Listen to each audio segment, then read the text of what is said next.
Welcome back to Behavioral Finance and FinTech. I'm Andy Kim, your Dr. Finance. We've been going through overconfident CEOs. Is overconfidence only value destroying because it's driving you to take excessive risk to the crazy degree? Well, the answer turns out to be no. There is a reason why we want overconfident CEOs up to a certain level. I told you before, it's cheaper to incentivize them, right? So the second finding is about this one, research and development or long-term oriented investment. Okay?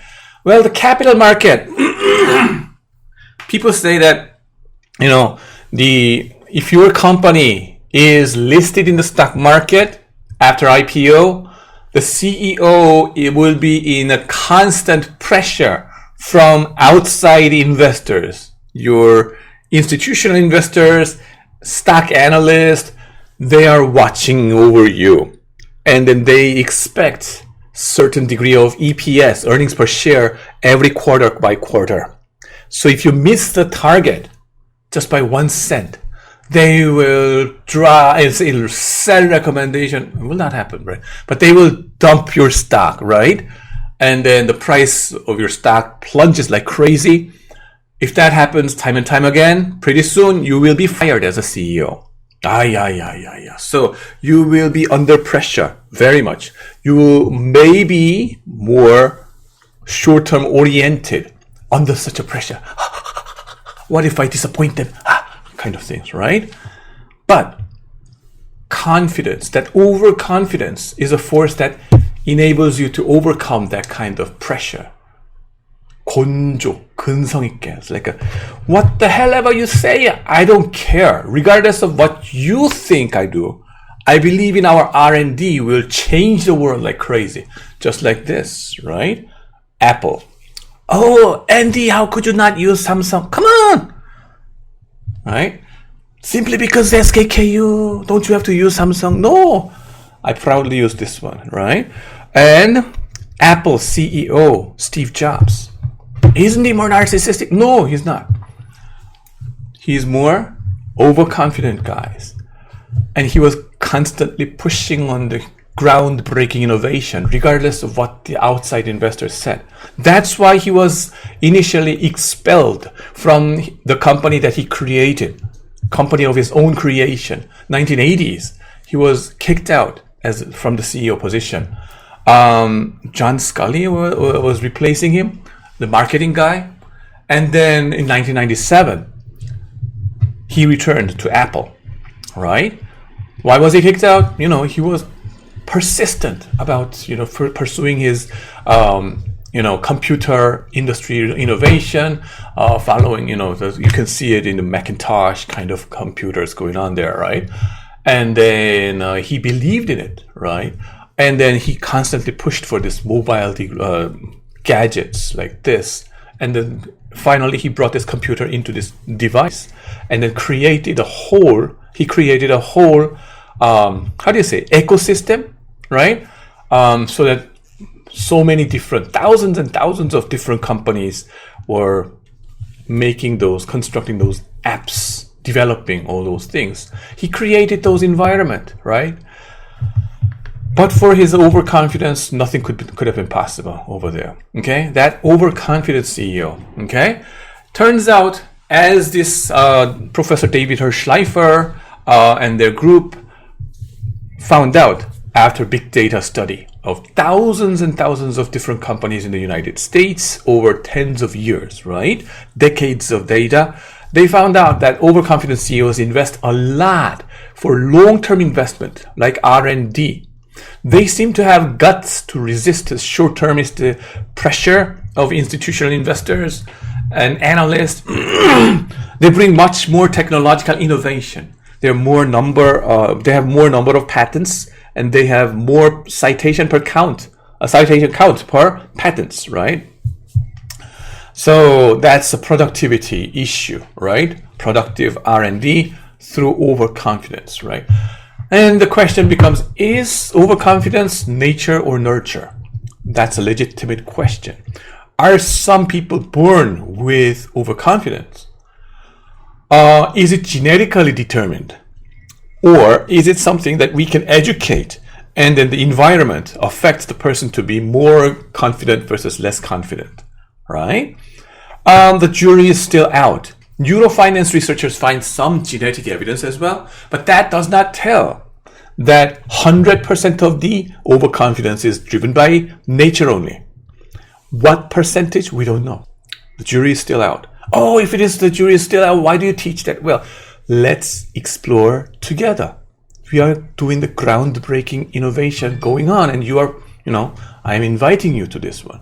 And then experience and environment matters as well. The nurture matters as well. The thing is, the sunny weather, the climate matters. The researchers found out. More sunshine, sunshiny day, it boosts up your confidence level. And you become more optimistic and more overconfident. If that weather, sunny weather, keeps on being there, the people living in those environments tend to be more overconfident than the people living in a gloomy environment. So that's one external factors that seem to affect the overconfidence levels. Silicon Valley, why do we have so many companies, innovative companies over there? Part of it is because of the network effect, the existing network going on. But another factor, people say that the weather, the climate seem to matter. And then internationally, if you compare, right, the educational system in your high school and then elementary school and kindergarten seem to matter, because in the US system, they encourage those, it's more encouraging environment, collegial, right? For example, we have countless cases, countless of cases where mediocre level of mathematical competence guys in Korean standard, once they go to America, mediocre level math guys, right? They were never receiving any positive feedback from their teachers or anybody around them. But as soon as they arrive in the United States and then take the first exam, they are treated as genius. Wow, you are math genius, and then kiki, and then go ahead and do it, and encouraging so much so that they believe they are genius, right? And then eventually they become, great guys as well.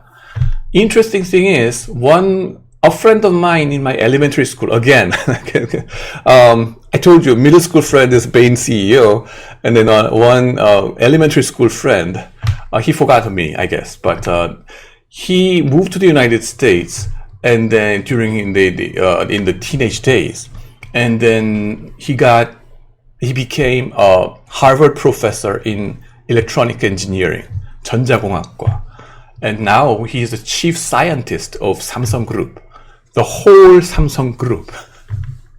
Unbelievable. He used to sit over there. I can't believe it, right? US system, much more encouraging to people. During their teenage days, the confidence builds up so that you do groundbreaking innovation no matter what the hell the other guys tell you. Just push on, right? Now, Asian education in that sense, it's much more discouraging. Always they say, you have to be polite and you have to be 겸손해, like a polite, humble. And then unless it is a perfect score, never ever say that you are good at math or anything. So that even though your teacher's questionings of the test questions were wrong and you happen to have 99 instead of 100, you get discouraged and beaten, like, oh, you get 1 point wrong. That's why we are so much less confident, okay, throughout our education system. I hate that. I hate that. I realize that should not have been taught that way. I realize, okay, and that's why I try to change my own teaching. Right? Did I discourage you too much? I'm sorry, but anyway, so that's a different culture, and then making the people different in their degree of overconfidence. Why don't we have that? Every now and then the journalists and the government officials or whatever politicians complain to us, college professors. Why don't we have Steve Jobs kind of innovators, groundbreaking innovators? And perhaps that's because of you, the professors, you're not studying, and you are lazy, and then just easily beat us because we are too humble to say anything. Okay, beat us. But I think we are doing our job. Okay, we've been doing our job like crazy. The problem is not us, I think. It is the problem of education system ever since the childhood. 12 years you've been brainwashed in that way. Now we are trying to change it in college. Is it possible? Partly, but not perfectly change it. Anyway, so overconfidence, right? That's something we have to build up together. But culturally, we have to change it. It's very difficult, but we are dedicated, so we will change it. Let's go. Yeah, that's the thing we are trying to do. Anyway, so self-attribution bias and overconfidence. Well, overconfidence changes as a person experience risk-taking and feedback. That's where I have a paper about, a single-authored paper in the Journal of Banking and Finance, my first publication. And I really like it, this part. Which side you attribute your success or failure matters, right? So as you make risk-taking decisions under uncertainty, right? Stock investment, for example. Let's say you invest in Asiana Airline and got 100% return out of it in 3 months. Wow, great return that you got. And people ask you, how did you get your excellent return in your investment? And you will say what? Because I have, great ability to pick up the stock. Yeah, good thing because of me. For example, another example is like, let's say you invested in LG Chemical, and then you lost 30% of your stocks, right? Investment. Oh, and then some people ask you, why did you, lose your money by investing in the LG Chemical?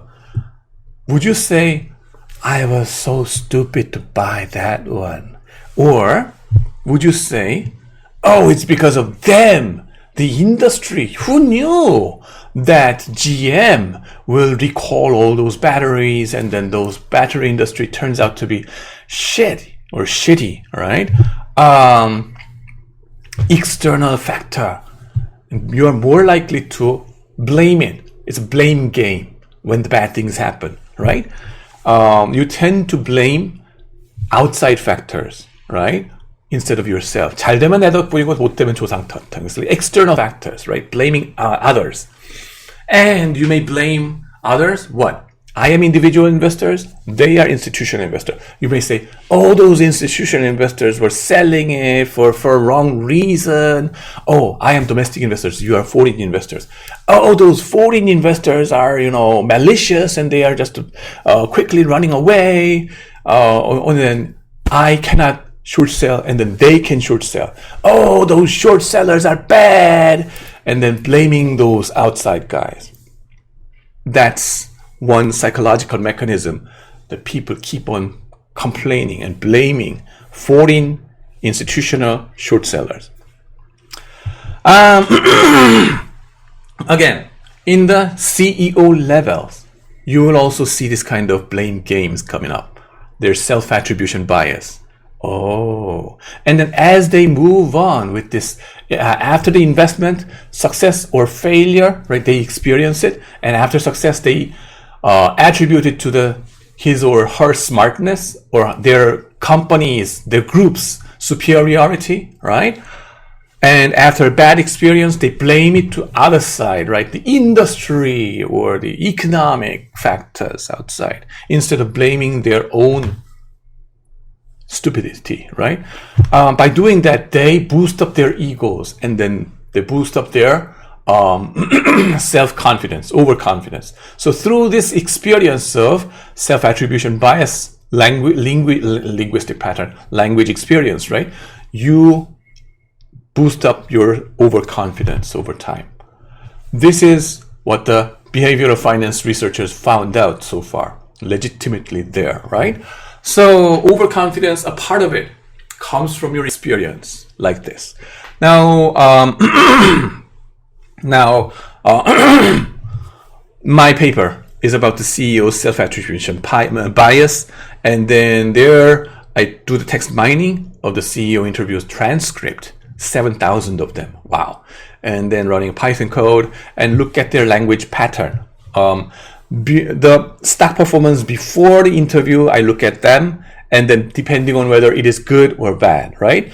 Performance, I say the condition alpha, right before the interview. Like alpha, you must know about this alpha, the Pharma French or capital CAPM alpha, the intercept term, right? That which shows the performance of the company, abnormal performance of the company, controlling for all those risk factors.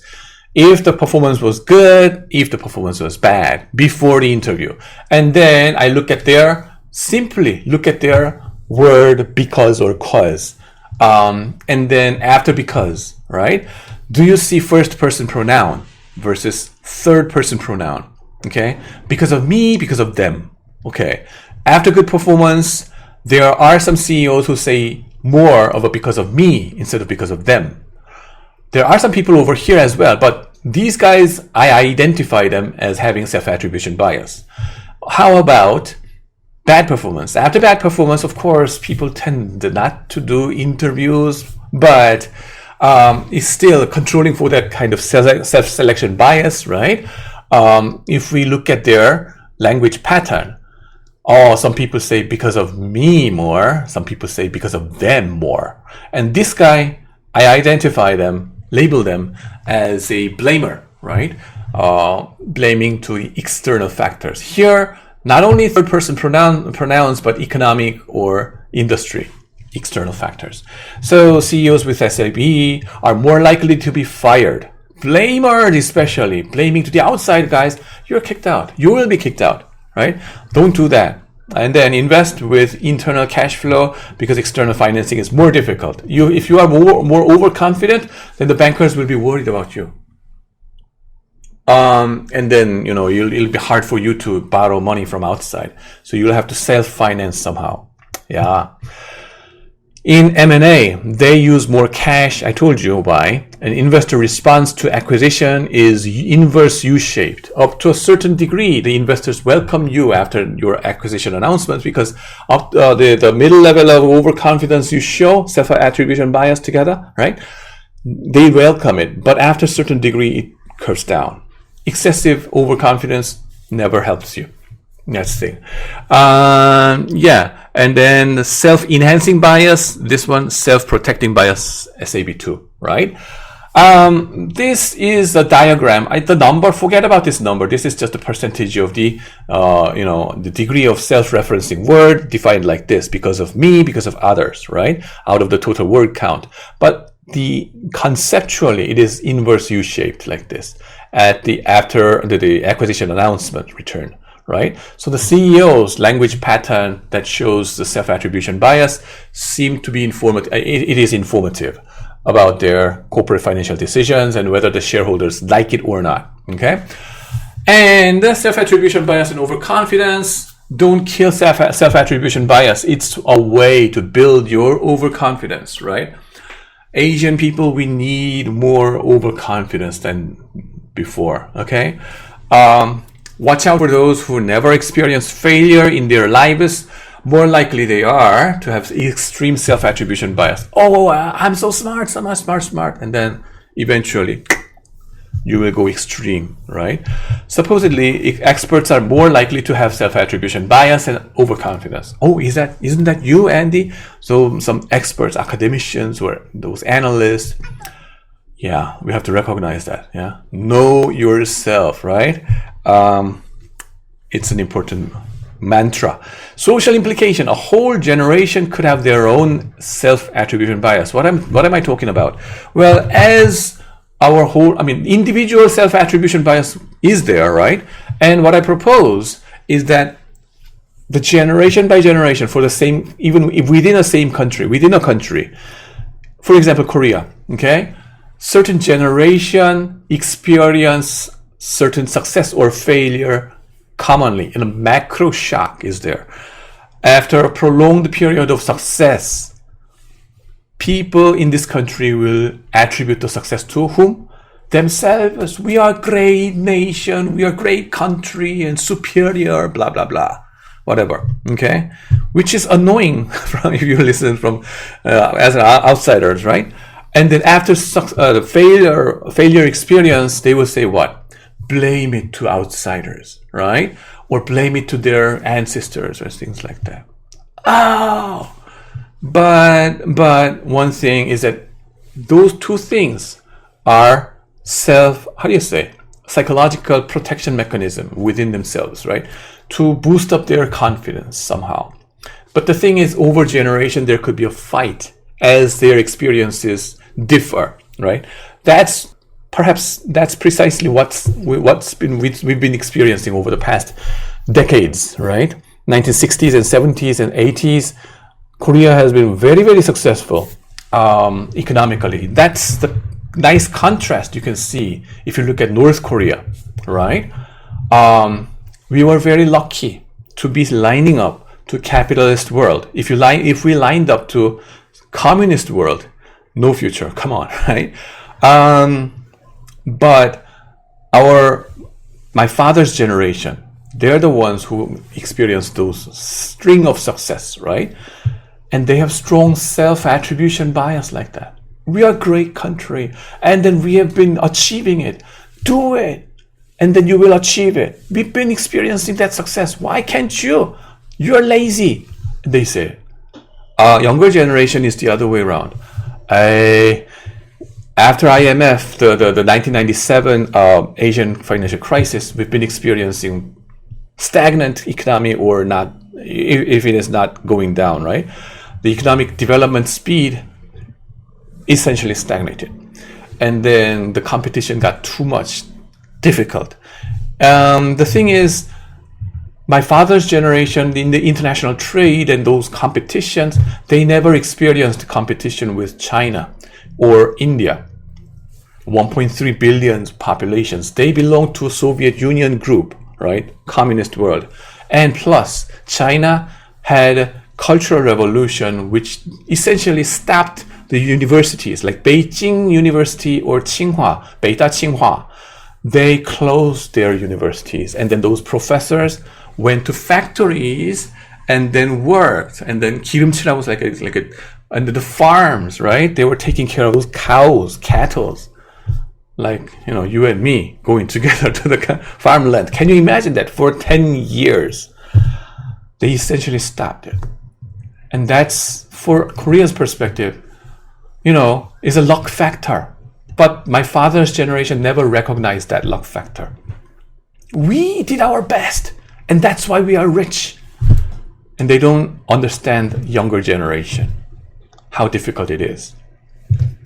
The proportion of PhD students, Korean PhD students in Harvard economics, right, shrunk down like crazy after 1990s, because China started to jump into the competition together with India. Okay, nowadays all those promising PhD degrees or graduate schools, right, it's dominated by all those, students from all around the world. But in 1960s and 70s, it was really, Korea was very lucky to be there. The thing is, younger generation Korean students, you guys, right, experience such a tough competition everywhere, internally and externally as well, so that they get stressed out, right? Oh, the future is not that bright, not as good as what our grandpa's generation experienced. 88만 원 세대, N-po 세대, like we gave up everything about, having apartment or whatever. Oh, so distressful. And then they start to blame what? External factors. 흙수저, 금수저. It's like they are born with the silver spoon, whereas I was born with nothing. Which is blaming my parents and grandpas and things like that. Which is detrimental if you think about this family talk, right? The generation conflict goes on. The thing is, I say everybody has to step back and try to understand the self-attribution bias, and then try to embrace each other, I think. Right? That's something we need to keep on, right? That's something we have to keep in mind. So that's that. Yeah, I know this is behavioral finance class, but how could I talk a lot about the society? Everything is connected. Everything is connected. And now this kind of thing, you can quantify it using big data approaches, and you can price it in the loan decisions. If you find any person to have excessive degree of self-attribution bias in their cut-off messages or things like that, what? You have to increase the interest rate for them, right? That's what's coming up in this big data era. Childhood experience of the CEO is the next one that we're going to talk about. Very interesting one, so wait for that. Thanks for watching.